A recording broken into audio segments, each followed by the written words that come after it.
John Mearsheimer on Putin's ambitions 9 months after the war.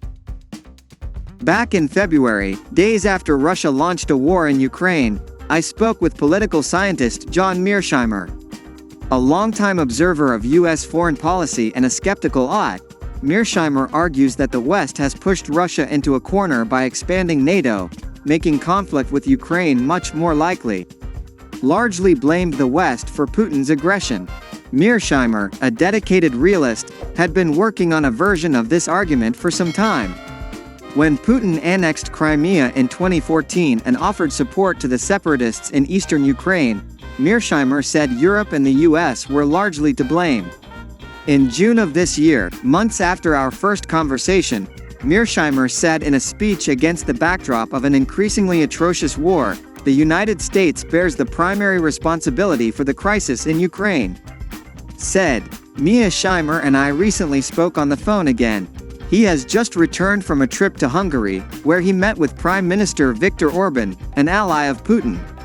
Mearsheimer is the author of several books, perhaps most famously co-authored with Stephen Wolf, The Israel Lobby and The Truth About You. The reason why I don't want to talk about the meeting with Orban. How was the Hungary trip? It was actually fascinating. I learned a great deal. I was there for 5 days, Monday to Friday. I had a 3-hour meeting with Viktor Orban. I've heard of him. Yeah, and I had a 1-hour meeting with the president of Hungary. Let's just start with other stuff, and then I can ask you about that.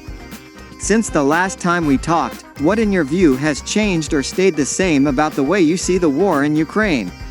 It has become clear that the Russians are having difficulties defeating the Ukrainians, in ways that most people didn't anticipate back when we first talked. What also changed is that the war has escalated and the Russians are behaving more ruthlessly towards the Ukrainians than they were initially. That the Russians are now tearing apart the electric grid, which is causing immense human suffering and doing grave economic damage to Ukraine, is evidence of this. Why do you think the Russians are being so brutal? I think the Russians want to win the war, and to win the war you invariably look for ways to escalate, to gain advantage over the other side. What do you think a Russian victory looks like to the Russians at this point? I think their goal is to conquer and control those 4 oblasts that they have annexed, and to make sure that the Ukrainian rump state that is left is neutral and is not associated with NATO in any formal or informal way.